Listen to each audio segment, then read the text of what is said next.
మనకి ఈ పాత్ర పోరాటం అనేది మనకు కొత్త కాదు. 14 ఏళ్ళు కొట్లాడినాం.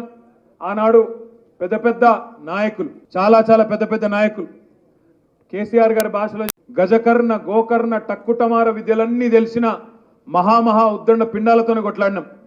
చంద్రబాబు నాయుడుతో కొట్లాడినాం, రాజశేఖర్ రెడ్డితో కొట్లాడినాం.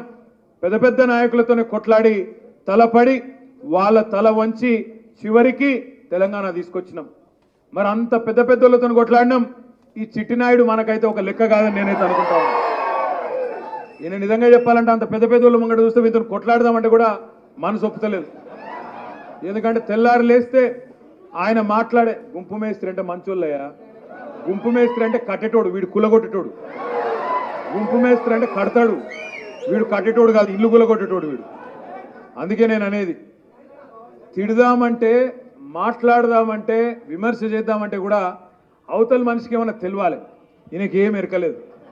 నిన్న వికారాబాద్ వేయండి ఒప్పుకుంటా, పోయి హైదరాబాద్ చుట్టూ 3 దిక్కుల సముద్రం ఉంది అంటాడు.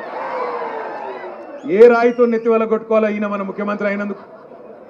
ఇంకొక రోజు అంటాడు 15 ఆగస్టు రోజు ముఖ్యమంత్రి స్వాతంత్ర దినోత్సవం రోజు ఎవడో రాసిస్తాడు చదవాలి, అది కూడా చూసుకోడు చక్కగా. మన తెలంగాణలో బాక్రానంగల్ డ్యామ్ ఉందని చెప్పిండు. మనోళ్ళు తెలియక పాపం ఉత్తర భారతదేశం దాకా పోతురు తెలియక. మనోళ్ళు ఇక్కడ సముద్రం ఉందని తెలియక గోవా గోవట్రి. ఏం చేయాలి?